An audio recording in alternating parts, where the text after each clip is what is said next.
Hello everyone, welcome है आपका एक बार फिर से इस चैनल पे यानी कि होम साइंस विद चार्ली में।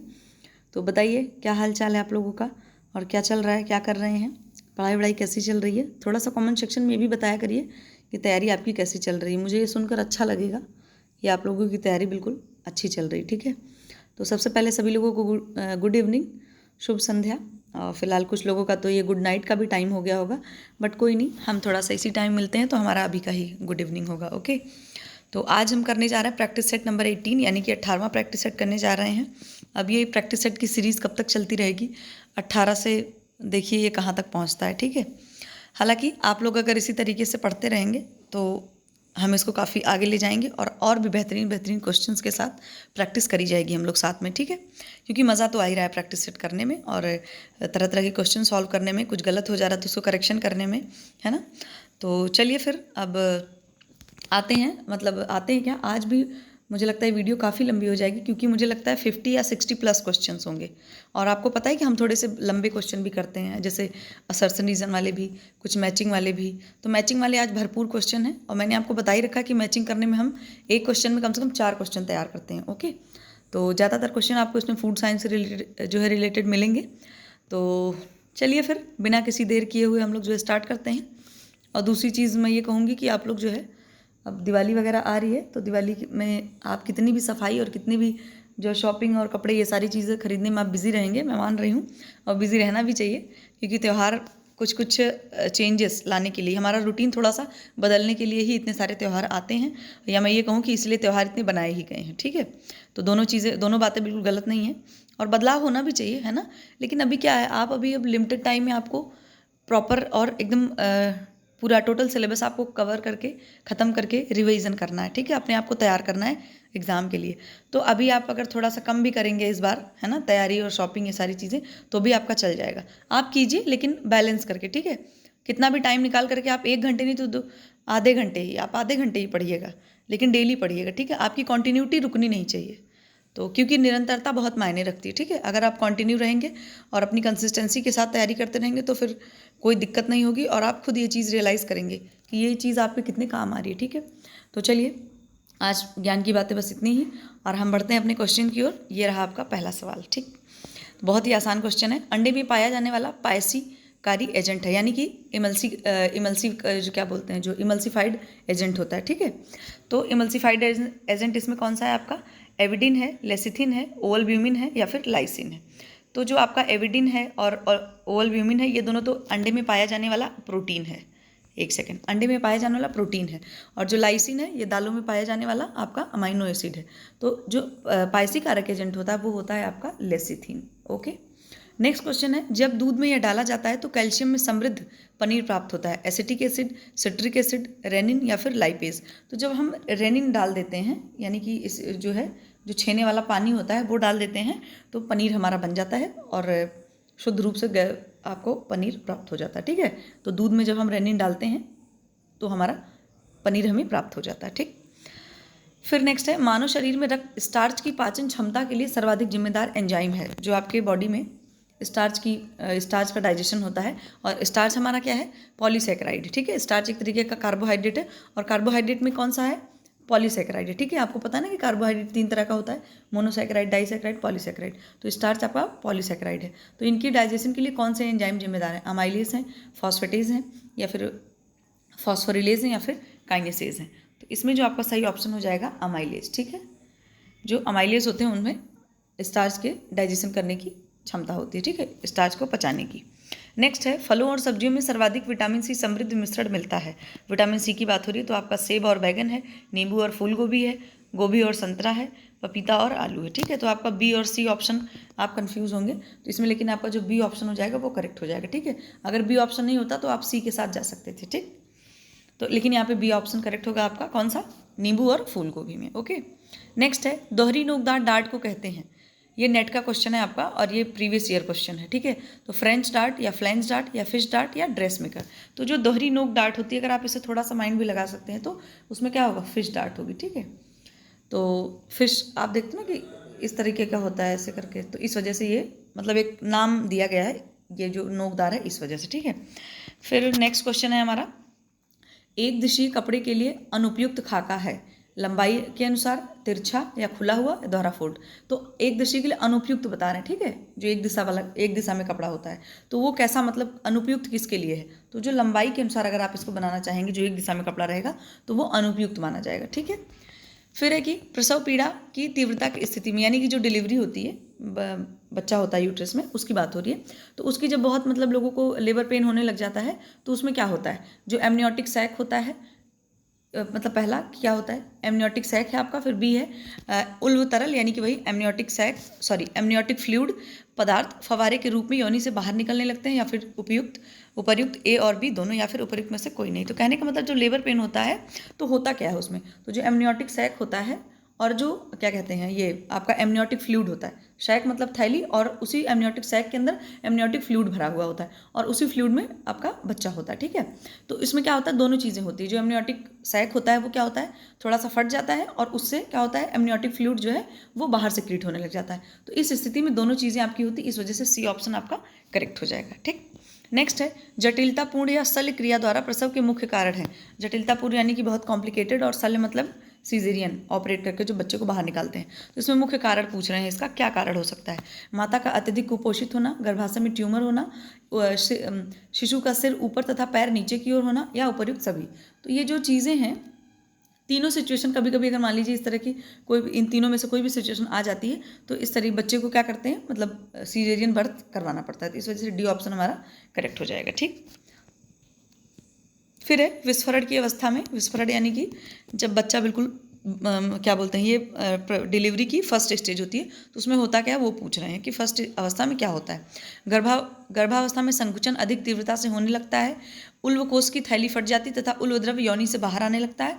सी उपर्युक्त ए तथा बी दोनों, और आपका उपर्युक्त कोई नहीं, मतलब डी ऑप्शन आपका है। तो इन जो फर्स्ट स्टेज होती है लेबर पेन वाली, तो उसमें क्या होता है कि आपकी दोनों अवस्थाएं होती हैं, ठीक है, बहुत ज़्यादा कॉन्ट्रैक्शन होने लग जाता है यूट्रस में, और इसके बाद जो थैली होती है, अभी हमने पढ़ा एमनियोटिक सैक, वो क्या होती है, वो ब्रेक डाउन हो जाती है और उसमें जो एमनियोटिक फ्लूइड होता है वो बाहर की तरफ सिक्रीट होने लग जाता है। तो विस्फरण की अवस्था में दोनों चीज़ें होने लग जाती हैं, और विस्फरण आपकी डिलीवरी की फर्स्ट स्टेज है, ठीक है। फिर है जब प्रसव स्वतः को प्राकृतिक तथा सामान्य रूप से होता है तब कहलाता है। ये तो बहुत ही आसान है, जब नॉर्मल तरीके से जो है डिलीवरी होगी तो जाहिर सी बात है उसको नॉर्मल डिलीवरी बोलेंगे, यानी कि सामान्य प्रसव। सारा ऑप्शन पढ़ने की ज़रूरत ही नहीं है, ठीक है। फिर है, हाँ एक चीज़ मैं बता दूँ, ये जो आपका दे रखा है, ये जो शल्य क्रिया द्वारा प्रसव होगा तो इसको सीजेरियन बर्थ बोलेंगे, और जो ये उपकरण की सहायता से प्रसव दिया हुआ है इसको जो है फॉरसेप बर्थ बोलते हैं। फॉरसेप एक तरह का इंस्ट्रूमेंट होता है, कभी कभी बच्चा जब माँ के पेट में या फिर मतलब बच्चा जब डिलीवर हो रहा होता है उस टाइम अगर फंस जाता है तो उस टाइम एक चिमटे की तरह एक इंस्ट्रूमेंट होता है जिसको फॉरसेप बोलते हैं, तो उसी से बच्चे को पकड़ के खींचा जाता है। इस वजह से इस तरह से अगर बच्चा मतलब किसी का बच्चा हुआ है तो उसको बोलते हैं फॉरसेप बर्थ, ठीक है। तो ये चीज़ों की हो गई आपकी। ये वाला जो बर्थ होता है इसको बहुत ही मतलब कॉम्प्लिकेटेड मानते हैं, क्योंकि वो इंस्ट्रूमेंट से निकालते हैं तो बच्चे को चोट वोट लगने की काफ़ी डर होता है, ठीक है। फिर नेक्स्ट है गर्भाशय से शिशु के बाहर निकलने की प्रक्रिया कहलाती है निषेचन, गर्भरोपण, प्रसव, या फिर उपयुक्त में से कोई। निषेचन यानी कि फर्टिलाइजेशन, गर्भरोपण यानी कि इम्प्लांटेशन, और प्रसव यानी कि डिलीवरी। तो जाहिर सी बात है जब बच्चा बाहर निकल जाता है तो उसको क्या बोलते हैं, डिलीवरी बोलते हैं, सिंपल सी बात है। फिर है कि प्रसव पीड़ा की पहली अवस्था होती है, अभी हमने पढ़ा कौन सी, निष्कासन है, विस्फरण है, अपरा तथा झिल्लियों का संपूर्ण निष्कासन है, या उपयुक्त सभी है। तो इसमें जो अभी फर्स्ट स्टेज की बात हो रही है, ठीक है, तो फर्स्ट स्टेज आपकी होगी विस्फारण, ठीक है, तो ये आपका विस्फारण हो जाएगा, ओके, बी ऑप्शन हमारा करेक्ट हो जाएगा। और निष्कासन का मतलब होता है कि बच्चा बिल्कुल ही बाहर निकल हो चुका, बच्चे की पूरी प्रॉपर डिलीवरी हो चुकी है।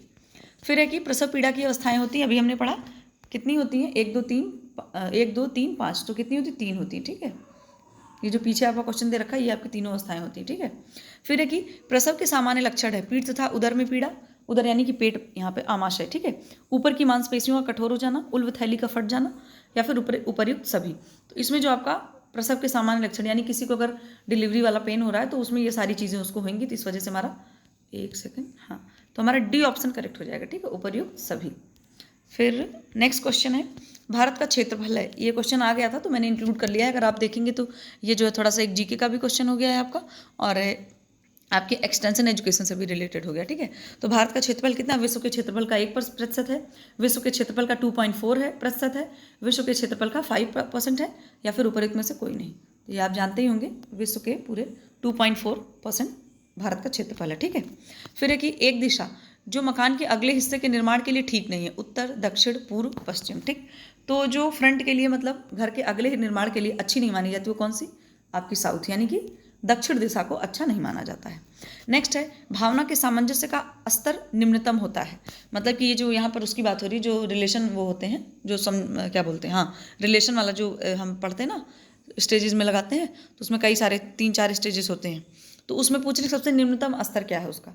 तो सबसे निम्नतम स्तर बताइए आप क्या है? समझौता है, प्रभुत्व है, स्वैच्छिक आत्मसमर्पण है, या फिर एकीकरण है। ठीक है, तो जो आपका एकीकरण होता है इसको सबसे उच्चतम स्तर माना जाता है। ठीक, कि रिलेशन में अगर बहुत ज़्यादा वो क्या बोलते हैं मतभेद है तो उनको दूर करने के लिए क्या करते हैं? एकीकरण कर ले, सारे लोग एकीकरण कर ले। ठीक है, और इसमें पूछे लेकिन सबसे निम्नतम स्तर क्या है? तो सबसे निम्नतम स्तर क्या होता है? प्रभुत्व होता है। ठीक है, प्रभुत्व यानी कि किसी के ऊपर बिल्कुल डोमिनेंस क्रिएट कर देना, डोमिनेंट कर दो आप बिल्कुल किसी को, तो ये सबसे निम्नतम स्तर होता है। आप अगर अपनी आम जिंदगी में भी देखें तो लोग बोलते हैं, जो लोग आपने सुना हो कि जो लोग सबको माफ़ कर देते हैं उनको बड़ी अच्छी नज़र से देखा जाता है, उनको बोलते हैं इनका दिल तो बहुत बड़ा है, ये तो सबकी गलतियों को माफ़ कर देते हैं। ठीक है, तो आप ये समझिए कि आपका जो मानसिक स्तर है वो ऊंचा है, आप ये समझ सकते हो। एक नॉर्मल आपको मैं आम भाषा में बता रही हूँ। और अगर जो लोग होते हैं हमेशा किसी न किसी के ऊपर डोमिनेंट बनाए रख मतलब डोमिनेंट करते रहते हैं लोगों को, या अपना डोमिनेंस क्रिएट करना चाहते हैं, तो उनको लोग कहते हैं कि जब देखो तब हमेशा डोमिनेंस बनाए रहते हैं। तो ये थोड़ा सा लोग मतलब लो लेवल में आता है इसका। ठीक है, इस वजह से यहाँ पर निम्नतम स्तर आपका होगा प्रभुत्व, यानी कि डोमिनेंट क्रिएट करना। ठीक, एक डोमिनेंस बनाए रखना अपना। फिर नेक्स्ट है शैशव, यानी कि इन्फेंसी के दौरान। इन्फेंसी के दौरान आमतौर पर किन से डर का अनुभव किया जाता है? बच्चों की बात हो रही है, बच्चा आपका इन्फेंट है, शिशु, तो कब मतलब कब उन्हें किसका डर होता है? जब वो छोटे होते हैं। और शैशवा काल आपका क्या है? 0 to 2 ईयर्स, यानी कि बच्चा जब 0 से लेकर के 2 साल का होता है तो उसको हम लोग शैशवावस्था बोलते हैं। तो उस टाइम बच्चों को किन का डर लगता है? अजनबियों का डर लगता है, अंधकार का डर लगता है, पशुओं का डर, भूतों का डर। तो इस टाइम जो बच्चे होते हैं ना वो ज़्यादातर अजनबियों से डरते हैं आपके। ठीक, नए लोगों को देखते हैं तो आपने देखा होगा जब बच्चा मतलब 4 से 6 महीने या 1 साल का होता है तो नए लोग का घर में अगर आ जाते हैं, बच्चा अचानक से डर जाता है, रोने लगता है। तो आमतौर पर मतलब ये डर माना जाता है उसका। फिर है कि मूलभूत आवाज़ें जो किसी भी भाषा को बनाती हैं का अध्ययन कहलाता है। मूलभूत आवाज़ों की बात हो रही है तो आपका फोनोलॉजी यानी कि ध्वनि विज्ञान, मॉर्फोलॉजी आकृति विज्ञान, प्रैग्मेटिक्स व्यवहारिक विज्ञान, सिमेंटिक्स शब्दार्थ विज्ञान। तो जो आपकी मूलभूत आवाज़ें होती हैं मतलब जिनको छोटा छोटा वर्ड्स से भाषा बनाती हैं उसको हम लोग बोलते हैं फोनोलॉजी यानी कि ध्वनि विज्ञान। तो ए ऑप्शन आपका करेक्ट हो जाएगा। ठीक है, फिर है जैसे ध्वनि की आवाज़ है, इसमें कहाँ जैसे मालिक का बोल रहे हैं आप, खा बोल रहे हैं आप, तो इन सब से जो आवाज़ें निकलती हैं इनसे आप जब यूज़ करोगे इसको तो इससे क्या बनेगा? धीरे धीरे भाषा बनेगी इससे। ठीक है, तो बच्चा कहीं ना कहीं पहले क्या करता है? छोटे छोटे वर्ड्स ही निकालता है, फिर आगे जा करके उसी को अच्छे से फ्रेम करता है, तो फिर धीरे धीरे शब्द का निर्माण होने लग जाता है। ठीक है, तो यहाँ पर जो भाषा को बनाएगा, ध्वनियाँ जो हैं, ध्वनि की वजह से आगे जा करके भाषा बन जाती है वो, इसलिए इसको ध्वनि विज्ञान बोलेंगे। ठीक, फिर है कि ग्रामीण विकास की प्रक्रिया के लिए 3 सेवाओं की आवश्यकता है। तो इसमें क्या है? शोध, किसान और प्रसार, गृहिणी, अध्यापन और प्रसार, शोध, अध्यापन और प्रसार, फिर है मार्गदर्शन, शोध और प्रशिक्षण। तो इसमें जो 3 प्रक्रियाएं होंगी ग्रामीण विकास की प्रक्रिया के लिए वो होगा आपका डी ऑप्शन। ठीक है, क्यों होगा? क्योंकि देखिए आप ग्रामीण गांव में जब आप जाएंगे तो आप पहली चीज़ लोगों को क्या करेंगे? मार्गदर्शन करेंगे, एक रास्ता दिखाएंगे कि आप इस तरीके से करिए। ठीक है, फिर उनमें थोड़ा कहेंगे ठीक है आपने रास्ता तो दिखा दिया, आप थोड़ा सा उस पर रिसर्च भी करेंगे। रिसर्च करने के बाद उनको क्या करेंगे? ट्रेनिंग देंगे। तो वहाँ पर ये चीज़ें जब होंगी, जब ये तीनों चीज़ें करी जाएंगी तो उनके गांव में क्या होगा? कोई भी डेवलपमेंटल प्रोग्राम अगर उन्हें करना है तो इस तरीके से करके वो गांव के विकास को करते हैं। ठीक है, प्रसार शिक्षा है, बहुत ही आसान क्वेश्चन और बहुत ही बेहतरीन। एक तरफा प्रक्रिया, 3 तरफा, 4 तरफा, 2 तरफा, तो ए ऑप्शन करेक्ट हो जाएगा। ज़्यादा कुछ दिमाग नहीं लगाना है, 2 तरफा मार्ग है। ठीक है, बहुत ज़्यादा क्वेश्चन हैं, इस वजह से हम फटाफट करते जा रहे हैं और इसमें बहुत कुछ ऐसे क्वेश्चन नहीं है जिनमें बहुत ज़्यादा एक्सप्लेनेशन की जरूरत पड़े। जहाँ पढ़ रही हूँ वहाँ मैं आपको बता ही रही हूँ। ठीक है, छोटे आकार की कागज़ का मुद्रित पन्ना जिसमें प्रसंग से संबंधित प्रारंभिक जानकारी दी गई होती को कहा जाता है। ठीक है, कीवर्ड पकड़ना है, कागज़ का, एक सेकेंड, ये आता है बहुत एक्सटेंशन का क्वेश्चन है आपका, तो इसमें कीवर्ड आपको क्या नजर आ रहा है? कागज़ का मुद्रित पन्ना। ठीक है, और छोटे आकार का है और कागज़ का मुद्रित पन्ना, इतना ही आप समझना है आपको। इसको क्या कहेंगे? न्यूज़लेटर, बुलेटिन, लीफलेट या फोल्डर? तो इसको हम बोलेंगे लीफलेट। ओके, फिर अभी हम इधर थोड़ा मैचिंग वाले क्वेश्चन है, हम खूब मैचिंग करेंगे फटाफट। ठीक है, इसमें भी अच्छे क्वेश्चन हैं, आपको फटाफट देखते जाना। ठीक है, तो देखो राष्ट्रीय पूर्ण पोषण संस्थान यानी कि निन की बात हो रही है। ठीक है, तो निन कहाँ पे स्थित है आपका? हैदराबाद में। ठीक, फिर है central food and technological research institute यानी कि CFTRI, CFTRI, आर बने गए, ये कहाँ है आपका? मैसूर में। ठीक है, इसके बाद केंद्रीय आलू शोध संस्थान जो है आपका वो कहाँ है? कानपुर में है, और भारतीय शर्करा सॉरी ये आलू शोध वाला जो आपका होगा वो शिमला होगा। एक सेकेंड, हाँ ये आपका कर, हाँ तो ये जो होगा, एक सेकेंड, अच्छा भाई, हाँ तो जो केंद्रीय आलू शोध संस्थान वो आपका शिमला, और भारतीय शर्करा तकनीकी संस्थान आपका कानपुर। तो ये हमारा चारों हमने फटाफट मैच कर लिया, 4 क्वेश्चन आपके तैयार हो गए। ठीक, फिर है कि जैम बनाना, जेली, मुरब्बे, स्क्वैश, फल तथा सब्जियों को सुखाना खाद्य संरक्षण की किस विधि के अंतर्गत आता है? तो ये बिल्कुल किस विधि के अंतर्गत आता है?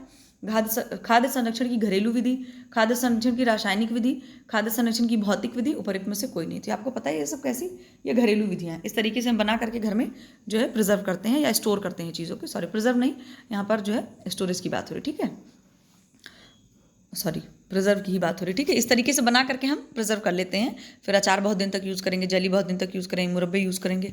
आंवले का सीज़न आ गया, मुरब्बा आप बना सकते हैं। फिलहाल आते हैं नेक्स्ट क्वेश्चन की तरफ। तो इसमें फिर से वही खाद्य संरक्षण सिद्धांत है। इसमें कौन कौन सी विधियाँ हैं देखते हैं हम। पहले हम ये शुरू कर लेते हैं, हाँ ठीक है।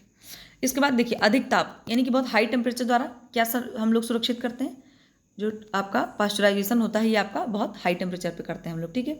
फिर कम ताप द्वारा क्या करते हैं? शीत भंडारण यानी कि जो फ्रीजिंग मेथड होता है, ठीक है, फ्रीज कर देते हैं फूड को, ठीक। फिर निर्जलीकरण जब किया जाता है, बहुत औद्योगिक विधियां हैं ये, कॉमर्शलाइज्ड होकर के ना, कॉमर्शियल लेवल पे। तो इसमें फिर निर्जलीकरण जो किया जाएगा वो मशीनों द्वारा सुखा दिया जाता है, ठीक है, बहुत हाई टेम्परेचर कर दिया जाता है, तो उससे फिर खाद्य पदार्थ में जो पानी वगैरह होता है वो बिल्कुल तरीके से सूख जाता है। और ये आपका जो किरडीयन यानी कि किरणन है वो होता है रेडियो एक्टिव किरणों का प्रयोग से, यानी कि रेडिएशन, ठीक है। तो रेडिएशन में क्या होता है? रेडियो एक्टिव रेज का प्रयोग करके खाद्य पदार्थ को प्रिजर्व किया जाता है। तो ये आपका चारों हो गया, ठीक। फिर नेक्स्ट है सूखे और हवा बंद बर्तन। इसको मतलब किससे कहाँ पे क्या कैसे रखा जाएगा, कौन सी चीज़ किस बर्तन में या किस तरीके से। फिर है कि तो इसमें क्या है, सूखे और हवा बंद बर्तन जो होंगे उसको हम क्या किस में रखेंगे? जो आपका चीनी, गुड़ और कॉफ़ी है इसको हम क्या करेंगे, बहुत सूखे और हवा बंद बर्तन मतलब एयर टाइट कंटेनर में रखेंगे ताकि हवा वगैरह इसमें ना पहुंचे, नहीं तो ये जरा सा भी मॉइस्चर मिलेगा तो ये खराब हो जाएगा। कॉफ़ी आप देखते होंगे, जरा सा भी कॉफ़ी को अगर हम ऐसे लूज रख देते हैं तो चिपक के खराब हो जाती है, फेंकना पड़ता है। फिर विशिष्ट आयुर्वेदिक गोलियों का प्रयोग, तो जो अनाज और दालें होती है उसमें हम गोली डाल देते हैं जिससे क्या हो, वो खराब ना हो, ठीक है। फिर संग्रह करने से पूर्व सूखा भून लेना, मतलब जब हमको स्टोर करते हैं तो सूखा भून लेते हैं, उसको थोड़ा रोस्ट कर लेते हैं ड्राई हीट से। तो किसको भून लेते हैं? जगह अगर आप सूजी और दलिया को थोड़ा सा भून करके रखो तो उसमें कोई भी कीड़े मकोड़े है ना, ये सब चीज़ें नहीं लगेंगी। इसके बाद गीली रेत में दबा कर रखना, तो गीली रेत में किसको दबा कर रखते हैं? अदरक को आपके। यहाँ भी आपका 4 क्वेश्चन तैयार हो गया, ठीक। फिर है हमारा एग मार्क। आज बहुत सारे जो ये मैचिंग वाले क्वेश्चन हैं, क्योंकि परसों बिल्कुल भी नहीं मैंने ऐड किया था तो मैंने आज सारे ऐड कर दिए, ठीक है। फिर एग मार्क आपका क्या है? कृषि उत्पाद की गुणवत्ता बताता है। इको मार्क जहाँ लगा होता है इसका मतलब है कि खाद्य जो हमारा क्या बोलते हैं जो पदार्थ है वो पर्यावरणीय अनुकूल है, ठीक है। FPO आपका क्या है? Fruit product order. तो ये किसकी गुणवत्ता बताता है? फलों से निर्मित जो खाद्य पदार्थ है उनकी क्वालिटी के लिए ये मतलब क्या बोलते हैं उसको, ऑथेंटिकेट करता है, ठीक है। ISI आपको पता ही है, एक ही बचा तो जाहिर सी बात है, कारखाने में बने खाद्य पदार्थ की गुणवत्ता, ओके। अब आते हैं नेक्स्ट क्वेश्चन पे। तो नेक्स्ट क्वेश्चन ये रिएक्शन दिए हुए हैं कि कौन से फूड में कौन से रिएक्शन होते हैं। तो देखिए, जो आपका दूध होता है तो दूध में क्या होता है? मेलार्ड रिएक्शन होता है, अभी कल ही हमने पढ़ा था। इसके बाद सेब है आपका, तो सेब में क्या होता है? सेब में आपका होता है ब्राउनिंग अभिक्रिया। अच्छा, मैं एक चीज़ बता दूं, कल एक क्वेश्चन हम लोगों ने किया था, अभी हम लास्ट में उसको डिस्कस करेंगे, लेकिन सेब और दूध यहाँ पर एक ही साथ आ गया तो मैं आपको अभी बता देती हूँ। ये जो मेलार्ड रिएक्शन है आपका, दूध में जो मेलार्ड रिएक्शन होता है इसको बोलते हैं नॉन एंजाइमेटिक प्रोसेस, ठीक है। ये जो होता है ये नॉन एंजाइमेटिक अभिक्रिया है, ठीक है, रिएक्शन है, प्रोसेस नहीं है, नॉन एंजाइमेटिक रिएक्शन है। और जो सेब आपका भूरा भूरा हो जाता है, ये जो हमने लगाया ब्राउनिंग अभिक्रिया पे, ये जो होता है ये एंजाइमेटिक रिएक्शन होता है। तो जो सेब है या आलू है, ये सब चीज़ें अगर मतलब इनका कलर चेंज हो जाता है तो एंजाइमेटिक रिएक्शन की वजह से इनका कलर बदल जाता है। लेकिन दूध में जो हल्का ब्राउन कलर आता है, जो हम दूध को बिल्कुल बहुत देर तक पकाते हैं, तो उसमें जो मेलार्ड रिएक्शन होता है वो जो है नॉन एंजाइमेटिक रिएक्शन है, ठीक है। ये चीज़ आपको याद रखनी है। अभी आगे हम वाला क्वेश्चन दोबारा से करेंगे, कल उस क्वेश्चन का आंसर जो है वो थोड़ा सा गलत है, ठीक है। आज अभी उसको करेक्ट करेंगे, ठीक है। फिर आते हैं एग पे। तो एग में क्या होता है? एग में कौन सा प्रोसेस होता है? पोचिंग। एग को जो आप पकाते हैं मतलब बॉयल करते हैं तो उसको हम लोग बॉयल ना करके उसको पोचिंग बोलते हैं, ठीक है। पोचिंग मेथड से आप उसको वो करते हैं। फिर जो मांस है, मांस में कैसा रिएक्शन होता है? तो मांस में आपका जो रिएक्शन होता है वो होता है आपका रिगोर मॉर्टिस, ठीक है। ये हो गया, ए से मैच कर देंगे। फिर जो अनाज होता है, अनाज में आपका होता है जिलेटिनाइजेशन, ठीक। अगर यहाँ पे अब जो एक रेंसिडिटी बच गया तो ये होता है फैट में, ठीक है। तो अगर फैट लिखा होता तो फैट से भी मैच कर देते। तो ये चीज़ें आपकी हो गई, ठीक। फिर है कि ब्लॉन्चिंग, अरे भाई रुको ना, हाँ, ब्लॉन्चिंग किस में करते हैं? झाग बनाना, फोमिंग, पायस, समरूप करना, ग्लूटिन बनना, ठीक है। तो जो ब्लॉन्चिंग करते हैं हम लोग, ब्लॉन्चिंग में क्या करते हैं, जो हरी पत्तेदार सब्जियां होती हैं उनको हम लोग थोड़ा सा पानी गर्म करते हैं, बॉइलिंग टेम्परेचर से पहले पानी गर्म करते हैं। आई थिंक आपका जो है, मुझे लगता है एग्जैक्ट टेम्परेचर तो नहीं याद आ रहा है, लेकिन इसमें जो है मुझे लगता है 65 से लेकर के 88 या 82 डिग्री सेल्सियस तक पानी को गर्म करते हैं। और उसमें क्या करते हैं, हरी पत्तेदार सब्जियों को डालते हैं, 2 से 3 मिनट तक उसमें रखते हैं। इसके बाद फिर उसको निकाल करके ठंडे पानी से धो लेते हैं। इसको बोलते हैं ब्लॉन्चिंग, ठीक है, ब्लॉन्च करना। इससे क्या होता है कि जो उसमें माइक्रोब्स होते हैं वो इनएक्टिव हो जाते हैं और जो खाद्य पदार्थों का होता है आपका वो पूरी तरीके से एकदम क्लीन हो जाता है, ठीक है। तो इसमें जो ब्लॉन्चिंग को हम मैच करेंगे किससे? हरी पत्ते से, ठीक है। अब इसमें आपका पालक हो गया, धनिया हो गया, उसके बाद कोलोकेसिया लीव्स हो गई, जितनी भी चीज़ें हैं, ठीक है। और आपकी वो कैबेज हो गई, जो फूल गोभी होती है, इन सभी चीज़ों को ब्लॉन्च करके तभी खाना चाहिए, ठीक है। फिर ये झाग बना यानी कि फोमिंग। तो ये जो झाग बनने वाला काम होता है, फोमिंग का काम करता है, वो कौन करता है? एग करता है, ठीक है। फिर है पायस। तो पायस का काम कौन करता है आपका? पायस का काम जो करता है वो होता है आपका तेल, ठीक है, यानी कि इमल्सीफायर की बात हो रही, इमल्सीफायर, ठीक है। समरूप करना आपका हो जाएगा मिल्क, ठीक है। और इसके बाद ग्लूटिन किस में बनता है आपको पता ही है? गेहूं में, ठीक। ये हमने यहाँ पे मैचिंग कर ली, ठीक।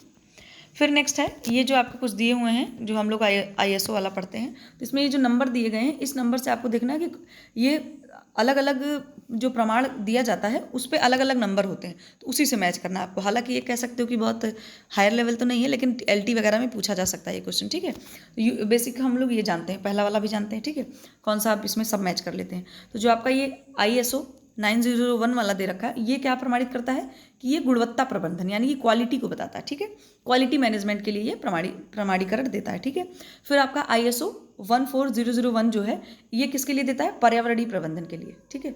मतलब जो भी चीज़ें हैं वो पर्यावरण के मैनेजमेंट से और पर्यावरण के अनुकूल हैं या नहीं, इस चीज़ के लिए जो है प्रमाणीकरण देता है। इसके बाद जो आपका C वाला है ISO 22000, ये किससे करता है? ये खाद्य सुरक्षा के प्रबंधन से करता है, ठीक है, जो खाद्य पदार्थ होते हैं। और फिर आपका ये जो D वाला ऑप्शन है, D वाला आपका इससे मैच हो जाएगा, सेवा गुणवत्ता प्रबंधन पद्धति प्रमाणन, ठीक है। तो ये आप याद रखिएगा, ये पूछा जा सकता है LT या GIC वगैरह के एग्जाम में, तो यहाँ आप देख सकते हैं। नेक्स्ट है अंडे के छिलके की संरक्षक आवरण निम्न है, पेरिकार है, रेनिन है, क्यूटिकल है, इसके बाद या फिर का एपीमाइसिन है। तो ऑप्शन इसमें लगी रखा है आपका जो C वाला होगा, क्यूटिकल जो होती है वो उसकी संरक्षण आवरण होती है, ठीक। नेक्स्ट है, फिर से आज आप लोग मैचिंग करते करते परेशान ना हो जाएं। कच्चे माल में परिवर्तन की बात हो रही है, आपका वो जो मंडेल ने परिवर्तन की श्रेणियां दे रखी थी उससे रिलेटेड क्वेश्चन है आपका।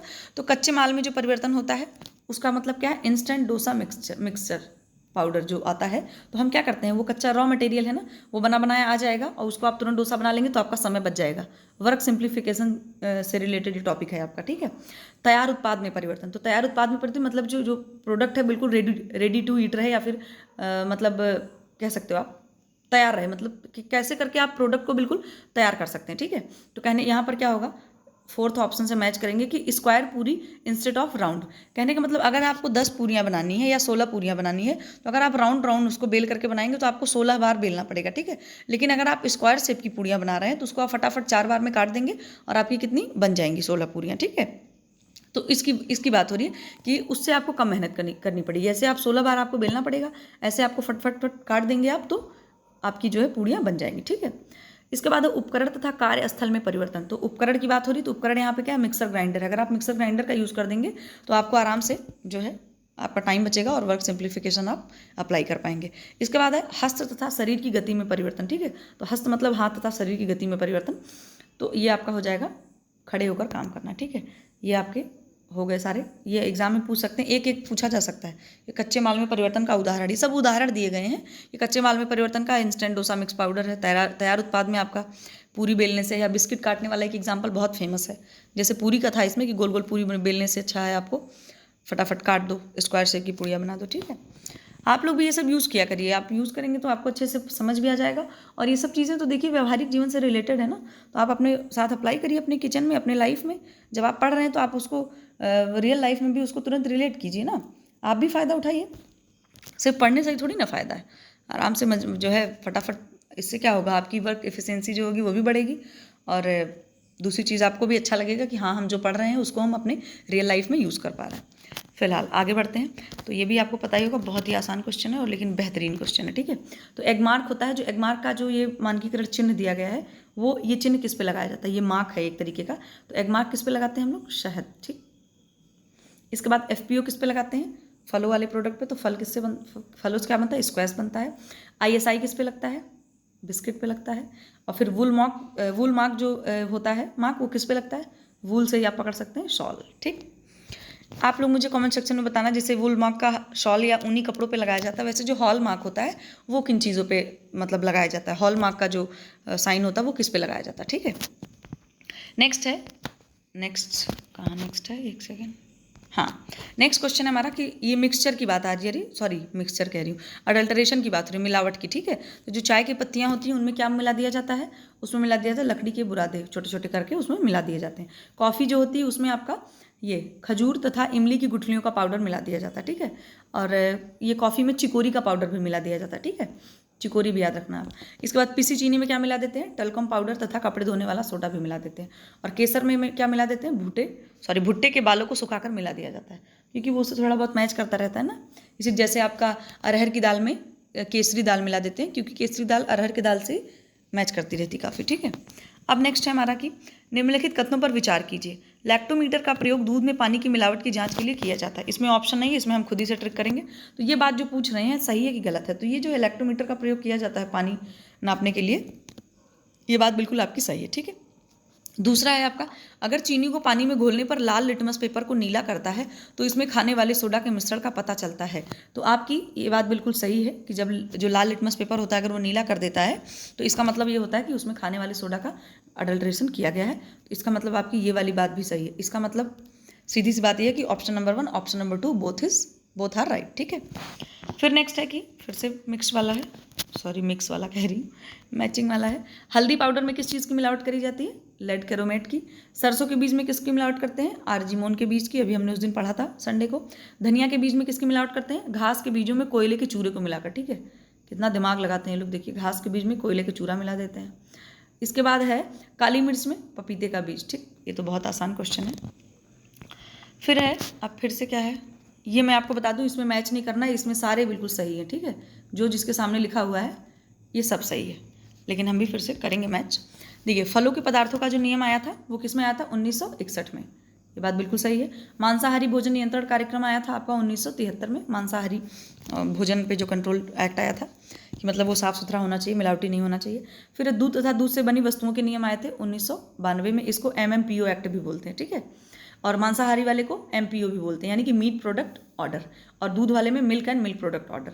इसके बाद खाने वाले आटे पर नियंत्रण नियम, तो वो आया था आपका 1967 में। ये आप आराम से याद कर सकते हैं, बड़ा आसान है और बड़ा ये क्वेश्चन कई जगह पूछे भी गए हैं ये क्वेश्चन, ठीक है। फिर नेक्स्ट है कि टेम्परेचर पूछ रहा है, प्रेशर कुकर से मतलब प्रेशर से पकाना, तो आपका ये हो गया 121 डिग्री सेल्सियस।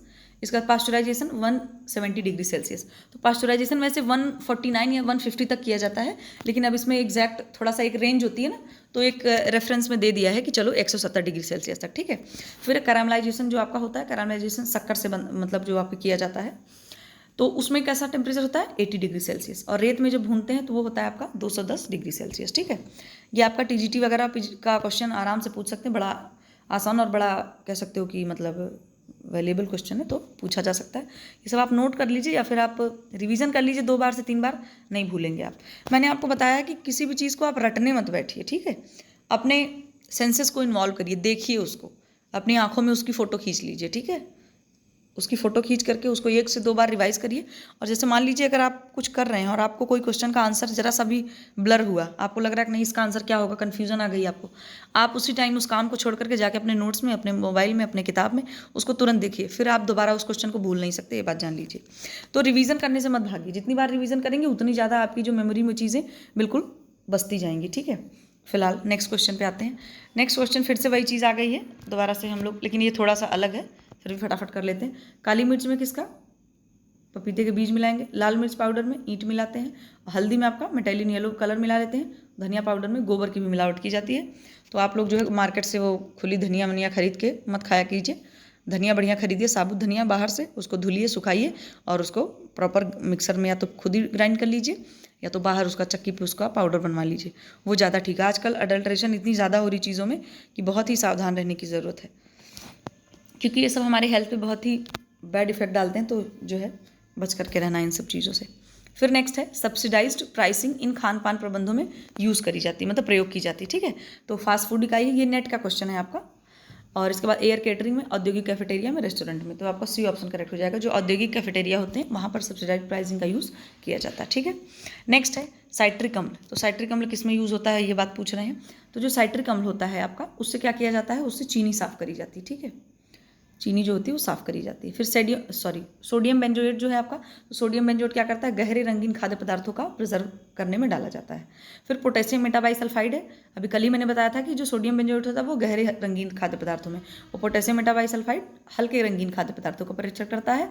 और जो पैक्टिन पाउडर होता है वो फलों में उपस्थित गोंद के प्रकार का कार्बोज है, बिल्कुल सही बात है। ये पैक्टिन जो आपका है ये भी आपके कार्बोज के, मतलब कार्बोहाइड्रेट का जो पॉलीसैकेराइड होता है उसके अंतर्गत आता है, ठीक है। आपका स्टार्च है, ग्लाइकोजन है, पैक्टिन है, सेल्यूलोज है, हेमी सेल्यूलोज है ना, ये सारी चीज़ें पॉलीसैकेराइड में आती हैं। तो जो पैक्टिन है आपका वो भी पॉलीसैकेराइड में आता है। और पैक्टिन की उपस्थिति से ही, या पैक्टिन का कितना अमाउंट है उसी से जो हमारी जेली होती है वो बनती है, ठीक है। कल ही हम लोगों ने पढ़ा था। अभी सबसे अच्छा पैक्टिन जो होता है वो अमरूद में पाया जाता है, तो इस वजह से अमरूद की जेली भी खूब अच्छी क्वालिटी की बनती है। नेक्स्ट है स्ट्रॉबेरी या चेरी जैम को जमाने के लिए उसमें क्या डालना चाहिए। तो क्या डालना चाहिए, नमक डालना चाहिए, नींबू डालना चाहिए, गंधक अम्ल डालना चाहिए, इनमें से कोई नहीं, तो उसमें नींबू का रस मिलाना चाहिए, ठीक है। नेक्स्ट है, फिर से है, ये थोड़ा सा डेफिनेशन वाला क्वेश्चन है। देखिए पोषण है, पोषण की डिफिनेशन क्या पूछे, पोषण की डिफिनेशन आपकी हो जाएगी नंबर 4 की। इसमें देखिए क्या लिखा हुआ है, वह प्रक्रिया जिसके द्वारा मानव भोजन ग्रहण करता है, पचाता है, ठीक है, पौष्टिक तत्वों का अवशोषण करके अतिरिक्त पदार्थों को निष्कासित करता है। इस प्रक्रिया को पोषण बोलते हैं, ठीक है। यानी कि क्या बोलते हैं, हाँ, ये पोषण आपका क्या है, पोषण आपकी एक प्रक्रिया है, न्यूट्रिशन की बात हो रही है, तो ये आप कह सकते हैं कि न्यूट्रिशन की क्या होगी, एक डिफिनेशन हो गई हमारी, ठीक। फिर है कुपोषण। तो कुपोषण किसमें होता है, कुपोषण जो होगा आपका वो भोजन की गुणवत्ता तथा मात्रा दोनों दृष्टियों से रहित भोजन। रहित मतलब कि न भोजन की क्वालिटी अच्छी है और ना ही अमाउंट प्रॉपर, मतलब जितना अमाउंट होना चाहिए भोजन का आपके लिए अमाउंट भी नहीं है और उसमें क्वालिटी भी नहीं है, तो ये आपका कुपोषण हो जाएगा व्यक्तियों में, ठीक है। फिर अपोषण। अपोषण का मतलब होता है कि स्वास्थ्य की वह अवस्था जो अपूर्ण पोषण से उत्पन्न हो। अपूर्ण पोषण मतलब कि आपको सही तरीके से न्यूट्रिशन न दिया जा रहा हो, या तो बहुत ही कम दिया जा रहा हो, या तो बहुत ज़्यादा दिया जा रहा हो, या गलत तरीके से दिया जा रहा हो, तो ये आपका अपोषण हो जाएगा। अत्यधिक पोषण आपका क्या है कि आप जरूरत से ज़्यादा न्यूट्रिशन ले रहे हैं, ठीक है, आवश्यकता से अधिक पोषक तत्वों का सेवन करना, तो ये आपका अत्यधिक पोषण में आपका आ जाएगा, ठीक है। जैसे मान लीजिए कोई चीज़ अगर हम बहुत ज़्यादा भी खाने लग जाते हैं तब भी तो हमारे बॉडी में डिसऑर्डर हो जाते हैं ना, इस वजह से आपका ये अत्यधिक पोषण के कैटेगरी में आएगा। तो अब नेक्स्ट क्वेश्चन पे आते हैं, again and again matching. Jam jelly मुरब्बा में क्या डालते हैं हम लोग, आपका साइट्रिक अम्ल, ठीक। जो कृत्रिम सिरका है आपका, सिरका जो मिलता है गन्ने के रस से बनता है, तो जो सिरका होता है ये आपका एसेंशियल जो आपका है उसमें एसिटिक अम्ल मिलाया जाता है, ठीक है। फिर चटनी, सॉस और स्क्वैश जो होते हैं उसमें क्या मिलाते हैं हम लोग, सोडियम बेंजोएट, ठीक है। और जो स्क्वैश है आपका उसमें पोटेशियम मेटाबाइसल्फाइड, ये भी हमने मैच कर लिया। फिर है हमारा कि पैक्टिन फलों में पाया जाने वाला एक प्रकार का कार्बोज है, अभी हमने पढ़ा, बिल्कुल सही बात है ये। फिर है कि कच्चे फलों में प्रोटोपैक्टिन, ये पैरोपैक्टिन नहीं होगा, प्रोटोपैक्टिन होता है, ठीक है। कच्चे फलों में प्रोटोपैक्टिन होता है जो फल के पकने पर पैक्टिन तथा फल के अधिक पकने पर पैक्टिक अम्ल में बदल जाता है, ठीक है। कहने का मतलब है जब फल कच्चे होते हैं तो उसमें क्या होता है, प्रोटोपैक्टिन होता है, लेकिन जब फल पकने लगता है तो वो क्या होता है, पैक्टिन में बदल जाता है। यही प्रोटोपैक्टिन पैक्टिन में बदल जाता है, लेकिन फल अगर अधिक पकने लग गया तो ये जो पैक्टिन है वो पैक्टिक अम्ल में बदल जाता है। तो ये बात आपकी बिल्कुल सही है, इस वजह से इसमें जो ऑप्शन नंबर होगा ये पहला जो है और दूसरा जो है, दोनों ऑप्शन आपका करेक्ट हो जाएगा। ये भी आपका करेक्ट और ये भी आपका करेक्ट, ठीक है। मैंने सोचा इसको अच्छे से दिखाऊं, इस वजह से मैंने यहाँ पे ऑप्शन ऐड नहीं किया है। तो ये जो केवल 1 और केवल 2 लिखा हुआ है दोनों करेक्ट होंगे, दोनों मतलब इनका गलत होगा, ठीक है। तो आपका दोनों करेक्ट होगा इसमें, ठीक है, बोथ आर राइट। नेक्स्ट है जेली आदि बनाने के लिए फलों में पैक्टिन की मात्रा की जाँच आवश्यक है। इसका रीज़न क्या है, इसी के आधार पर इसमें चीनी की मात्रा डाली जाती है, तो बिल्कुल ये सही बात है, ठीक है। तो इसमें भी जो आपका ऑप्शन नंबर ए हो जाएगा ये राइट है, क्योंकि दोनों सही है और इसकी व्याख्या भी सही कर रहा है, ठीक है। क्योंकि पैक्टिन की मात्रा जिस हिसाब से रहेगी उसी हिसाब से उसमें चीनी डाली जाती है, तो जेली उसी हिसाब से जमती है फिर, ठीक है। फिर है हमारा दूसरा क्वेश्चन है कि तेल को बाजार से खुले रूप में नहीं खरीदने की सलाह दी जाती, क्योंकि इससे मानकीकरण चिन्ह वाले ब्रांड का पता नहीं चल पाता है, खुले तेल में मिलावट की संभावना रहती है। इससे तेल निर्माण की तिथि तथा उपयोग करने की सीमा का पता नहीं चल पाता है। तो इसमें इन्होंने ऑप्शन दे रखा सी करेक्ट, लेकिन मेरे ख्याल से इसमें जो ऑप्शन होगा वो आपका मतलब ऑल होना चाहिए, क्योंकि देखिए बात सही, आप खुले उसमें खरीदेंगे तो जाहिर सी बात है पता नहीं चलेगा कि इस पर जो एक प्रमाणीकरण होता है जो दिया जाता है कि मतलब हाँ ये प्रोडक्ट बिल्कुल प्योर है, इसमें कोई अडल्ट्रेशन नहीं है, आपको उस पर बिल्कुल चिन्ह नहीं, भाई चिन्ह उस पर रहेगा ही नहीं, आप वहाँ से खरीदेंगे तो। इसके बाद खुले तेल में मिलावट भी वो लोग कर ही सकते हैं आर्जिमोन के तेल की, आर्जिमोन का तेल मिलाया जाएगा तो आपको क्या बोलते हैं एपिडेमिक ड्रॉपसी नामक रोग हो जाता है उससे। इसके बाद और इसके तेल के निर्माण की तिथि तथा उपयोग करने की समय सीमा का भी पता नहीं चल पाता है।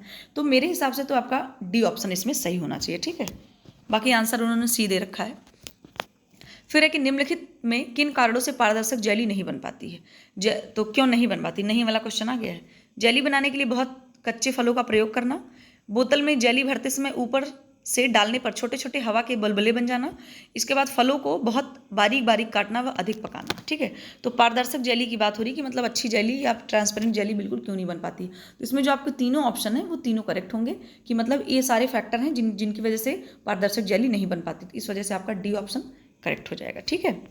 फिर है कि अंडे की जर्दी का उपयोग मेयोनीज का एक प्रकार की चटनी है, बनाने के लिए किया जाता है। रीजन दे रखा है, अंडे की जर्दी मेयोनीज को गहरा पीला रंग देने के लिए डाली जाती है। तो इसमें पूछना है कि कौन सा सही है कौन सा गलत है, ठीक है। तो इसमें जो आपका ए ऑप्शन है, मतलब सॉरी हाँ, जो आपका ए ऑप्शन होगा वो करेक्ट हो जाएगा, यानी कि ए सही है, ये बात बिल्कुल सही है। अंडे की जर्दी का यूज़ किया जाता है मेयोनीज बनाने में, ठीक है। मेयोनीज चटनी आप खाते हैं ना। इसके बाद लेकिन इसमें जो गहरा पीला रंग देने की बात करी जा रही है ये बात बिल्कुल गलत होगी, ठीक है। मेयोनीज पीला कहाँ होता है, ठीक है। तो ये पीला रंग देने के लिए नहीं डाली जाती है, ठीक है, बल्कि एक इमल्सीफायर का काम करती है इसमें, जो अंडे की जर्दी होती है मेयोनीज के अंदर, ठीक है। तो इस वजह से आपका ए ऑप्शन करेक्ट हो जाएगा और जो आपका आर है वो गलत हो जाएगा। नेक्स्ट है, माँ का दूध बच्चों के लिए क्यों महत्वपूर्ण माना जाता है। प्रोटीन युक्त होने के कारण यह बहुत पौष्टिक होता है।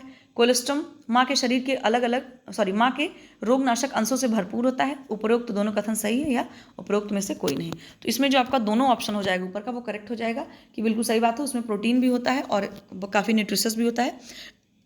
सॉरी, कहने का मतलब यहाँ पर बच्चे को उस समय जितनी मतलब रिक्वायरमेंट होती है, जितने पोषण की और जितनी कैलोरी की ज़रूरत होती है उतना वो माँ के दूध से मतलब कंप्लीट हो जाती है ना। तो इस वजह से कहेंगे कि बहुत महत्वपूर्ण माना जाता है। और प्रोटीन भी उसमें होता है, उसमें कई सारे एंटीऑक्सीडेंट भी होते हैं, विटामिन ए भी होता है और उसमें एंटीऑक्सीडेंट होते हैं जिससे क्या होता है कि बच्चे को, और हाँ ये जो कोलेस्ट्रॉल आपका है, तो कोलेस्ट्रॉल तो जो फर्स्ट टाइम जब निकलता है बच्चे को आफ्टर डिलीवरी के बाद उसको कोलेस्ट्रॉल बोलते हैं। तो उस कोलेस्ट्रॉल वो बच्चे को फीड कराना बहुत ज़रूरी होता है। क्यों? क्योंकि उसमें रोगनाशक अंशों से भरपूर होता है। क्यों मतलब है कि उसमें कई सारे एंटीऑक्सीडेंट पाए जाते हैं जो बच्चे को छोटी मोटी बीमारियों से, इन्फेक्शन से उस बच्चे को बचाते हैं। फिर नेक्स्ट है कि चावल को कीड़ों से बचाने के लिए उसमें क्या मिलाया जाता है। पिसा धनिया और हल्दी और नमक, पिसी हुई मिर्चा व धनिया, नमक और पिसी मिर्च। तो क्या मिलाते हैं इसमें मिलाते हैं हल्दी और नमक चावल में, ठीक है, चावल को कीड़ों से बचाने के लिए। नेक्स्ट है, हरी पत्तेदार सब्जियों को किस प्रकार सुरक्षित रखा जा सकता है। प्लास्टिक की थैली में, बारीक गीले कपड़े में, प्लास्टिक के जार में या फिर अखबार का कागज़, ठीक है। तो इसमें जो आपका है वो आपका करेक्ट ऑप्शन हो जाएगा प्लास्टिक के जार में। अब इसमें ऑप्शन तो ये प्लास्टिक का जार दे रखा है, लेकिन मेरे हिसाब से इसमें बी ऑप्शन होना चाहिए आपका, बारीक गीला कपड़ा। तो हरी पत्तेदार सब्जियों जैसे होता है ना, अगर हम गीले कपड़े से ढक के रख दें तो वो जल्दी ख़राब नहीं होती। लेकिन हाँ जल्दी का मतलब यहाँ पर वो नहीं है कि जैसे 1-2 दिन तक आप उसको रख सकते हैं। और प्लास्टिक के जार में अगर आप रख रहे हैं और उसको आप बिल्कुल बहुत तेज़ी से बंद कर देंगे तब भी हो सकता है उसमें दिक्कत हो। लेकिन फ्रिज में अगर आप रख रहे हैं तो हो सकता है। तो इस क्वेश्चन का आप लोग भी बताना मुझे कि कौन सा आंसर होना चाहिए, ठीक है, बी या सी। मुझे तो थोड़ी कन्फ्यूज़न हो रही है, हालांकि जो आंसर दे रखा था बुक में वो आंसर मैंने आपको बता दिया, ठीक है। अब थोड़ा सा क्वेश्चन, जो 2-3 क्वेश्चन ऐसे थे जो कल जो है गलत हो गए थे, तो बाद में पता चला थोड़ा सा, उसको हम लोग करेक्ट कर लेते हैं, ठीक है। फिर देखिए, इसमें कल हम लोगों ने पढ़ा था, अभी मैंने बताया ही आपको, कि जो संघनित दूध में होने वाली एंजाइमेटिक प्रतिक्रिया मेलार्ड प्रतिक्रिया कहलाती है, यानी कि मेलार्ड रिएक्शन कहलाती है। रीज़न है कि यह अमीनो एसिड एवं अपचायक शक्कर के मिश्रण में ब्राउन रंग के बनने की वजह से होता है। तो इसमें जो आपका ये वाला आपका जो असर्सन है ये भी बिल्कुल सही है, लेकिन आप ये सोचिए जरा सा, एक छोटा सा वर्ड है इसमें, एंजाइमेटिक रिएक्शन। अभी मैंने बताया कि दूध में जो रिएक्शन होते हैं वो नॉन एंजाइमेटिक रिएक्शन होते हैं। तो ये एंजाइमेटिक जो लिखा, इसके पहले नॉन भी लिखा होना चाहिए था। अगर ये लिखा होता कि नॉन एंजाइमेटिक रिएक्शन होते हैं जो, उनको मेलार्ड रिएक्शन कहते हैं, तो ये ऑप्शन, तो ये आपका स्टेटमेंट सही हो जाता। तो इस वजह से, और जो ये अमीनो अम्ल और शक्कर के मिश्रण मतलब जो मिल्क शुगर होती है उनके आपस में रिएक्शन करने की वजह से ब्राउन रंग बनने की वजह से होता है। तो ये बात बिल्कुल सही है। तो कहने का मतलब ये है कि आपका जो रीज़न दे रखा है वो बिल्कुल सही है, लेकिन ये जो असर्शन बोल रहे हैं ये बिल्कुल गलत है। और वो गलत क्यों है? क्योंकि यहाँ पर नॉन एंजाइमेटिक रिएक्शन होना चाहिए, लेकिन यहाँ पर इन्होंने लिख रखा है एंजाइमेटिक रिएक्शन। ठीक है, तो यहाँ पर ये हो जाएगा आपका कि ए असत्य और आर सत्य, यानी कि सी ऑप्शन आपका करेक्ट हो जाएगा। ठीक है, करेक्ट कर लेना आप लोग इसको, बहुत ही इंपॉर्टेंट टर्म है ये मिल्क वाले चैप्टर से आपके। फिर है कि निम्नलिखित में से कौन अर्धविकारीय खाद्य पदार्थ है, यानी कि सेमी पेरिसेबल कौन सा है। ठीक है, तो इसमें जैसे वही है कि मैंने देखा था तो मुझे यही था कि मतलब दूध और दूध से बने जो खाद्य पदार्थ होते हैं उनको 10 से 15 दिन रखा जा सकता है। दूध को तो नहीं रखा जा सकता है, लेकिन जो दूध से बने खाद्य पदार्थ होते हैं आपके, जैसे खोया हो गया, अब 10 से 15 दिन आप तभी रख सकते हैं जब उसको फ्रीज में रखेंगे, लेकिन 10-15 दिन में भी वो खराब भी हो जाएंगे। ठीक है, तो इसमें बुक में यही आंसर दिया था इन्होंने कि दूध से बने, और मतलब ये वाला इसमें ये बुक के अकॉर्डिंग है। ठीक है, लेकिन इसमें जो आपका करेक्ट ऑप्शन होगा, एक सेकेंड, जो करेक्ट ऑप्शन इसमें आपका होगा सेमी पेरिसेबल की बात हो रही है, तो आपका होगा मैदा और बेसन, क्योंकि ये सब चीज़ें जो होती हैं वो आपकी आराम से 1-2 महीने तक चल जाती हैं। ठीक है, जल्दी ख़राब नहीं होती, बिल्कुल 1-2 महीने तक आराम से चल जाती हैं। अगर आपने इसको भून के रखा हुआ, जैसे बेसन वगैरह रोस्ट करके रख देंगे तो जल्दी उसमें ख़राब होने के चांसेस नहीं रहते हैं। ठीक है, तो इसमें आपका ऑप्शन हो जाएगा सी। अब बाकी आगे भी हम थोड़ा सा देख लेते हैं। ये देखिए, ये जो क्या बोलते हैं खाद्य पदार्थ खराब होते हैं उनके आधार पर इनको बांटा गया किसमें, 3 में। आपका है नॉन पेरिसेबल यानी कि अविकारीय खाद्य पदार्थ, एक सेकंड में चेंज कर दूँ इसको, हाँ, जो है ये नॉन पेरिसेबल खाद्य पदार्थ आपके, यानी कि अविकारी, जो खराब ना होते, मतलब कई सालों तक बढ़िया चलते रहते हैं। तो उसमें क्या आपका सीरियल्स है, यानी कि आपका गेहूँ है, दाल है और चावल है, ये सारी चीज़ें आपकी नहीं खराब होंगी। मसाले भी हम रख लेते हैं आराम से 6 महीने 10 चलते हैं, अचार भी बहुत दिन तक चलते हैं। तो ये आपके अविकारी खाद्य पदार्थ हैं, खराब नहीं होते हैं, मतलब साल भर आराम से चलते हैं। फिर आपका सेमी पेरिसेबल, तो जो सेमी पेरिसेबल है आपका वो अर्धविकारी, जो अभी हमने पढ़ा। तो इसमें है आपका जो मतलब 2 से मान के चलो 15 दिन से 2 महीने तक या 1 महीने तक चलते हैं। रोस्टेड ग्राम है आपका भुना हुआ चना। ठीक है, फिर ग्राम फ्लोर यानी कि बेसन जो होता है, चने का बेसन या जिस चीज़ का भी बेसन आप रखते हो। आटा है आपका, एग है, ये आपका देखिए एग है, फ्लोर है, आटा है, ऑरेंज मतलब संतरे की बात हो रही है, सेमोलिना सूजी है, पोहा है, मूंगफली है, ये सब चीज़ें सेमी पेरिसेबल में आती हैं। ठीक है, फिर है पेरिसेबल फूड आपके जो आते हैं, तो पेरिसेबल में आपका क्या आएगा, मिल्क है, और ये बटर मिल्क है आपका, बटर मिल्क यानी कि छाछ जो होता है। ठीक है, मट्ठा। फिर है आपका मीट प्रोडक्ट, और या फिर फिश है, मीट है, मीट से बने हुए प्रोडक्ट हैं। इसके बाद आपका ये GLVLS का मतलब है ग्रीन लीफी वेजिटेबल्स। ठीक है, इसके बाद आपका पनीर है, खोया है, छेना है, दूध है, ये सारी चीज़ें जो होती हैं वो पेरिसेबल फूड में आती हैं। कि दूध वगैरह तो आप देखते होंगे 2 से 3 दिन में ख़राब हो जाता है। ठीक है, ये बुक में दे रखा है तो मैंने सोचा आपको दिखा दूं। और इधर जो आपका, अब मुझे लगता है ये ऑप्शन आप इसको करेक्ट कर लेना, मुझे लगता है कि आपको करना ही है, नोट डाउन कर लीजिएगा इसको, बहुत ही इंपॉर्टेंट टर्म है। तो कल जो है गड़बड़ हो गई थी, मैंने सोचा आपको यहाँ करेक्ट कर देती हूँ। तो फिर ठीक है, मुझे हाँ अब हमारे क्वेश्चन ख़त्म होते हैं। और चलिए, मुझे लगता है वीडियो काफ़ी लंबी हो गई, आप शायद देखते देखते ऊब जाएं, पर कोई नहीं, ऊबना नहीं, आपको आराम से देखना है, देखिएगा, नोट डाउन करिएगा। और इसी तरीके से हम लोग फिर से और क्वेश्चन और प्रैक्टिस करते ही रहेंगे। मैं थोड़े थोड़े कंटेंट कराने की भी कोशिश में लगी हुई हूँ, तो आपको जल्दी से कभी कभी कुछ कंटेंट भी मिलेंगे। ठीक है, जिस दिन 2 वीडियो पड़ेगी उस दिन एक दिन कंटेंट करेंगे और एक दिन हम लोग प्रैक्टिस सेट करेंगे। तो चलिए फिर मतलब आप लोग अपना डिनर कीजिए, खाने का समय हो चुका है, और बताइएगा वीडियो कैसी लगी। और मिलते हैं हम लोग फिर से नए टॉपिक में, नए क्वेश्चंस के साथ। और अच्छी सीरीज़ चल रही है हमारी, मुझे भी बहुत मज़ा आ रहा है, और आई होप कि आप लोग भी इंजॉय कर रहे होंगे और कुछ ना कुछ सीख रहे होंगे। देखिए, साथ में सीखने का मतलब मज़ा ही कुछ और होता है ना। तो ठीक है, आप लोग भी आंसर करते हैं, अच्छा लगता है देख के। थैंक यू जितने लोग भी रिप्लाई करते हैं, जितने लोग भी देखते हैं, है ना। ऐसे ही देखते रहिए, और हम भी जो आप लोगों से मिलते रहेंगे, साथ में से हम लोग पढ़ाई करते रहेंगे, और ये हमारी सीरीज़ चलती रहेगी। ठीक है, तो चलिए फिर सबको bye bye, take care, good night.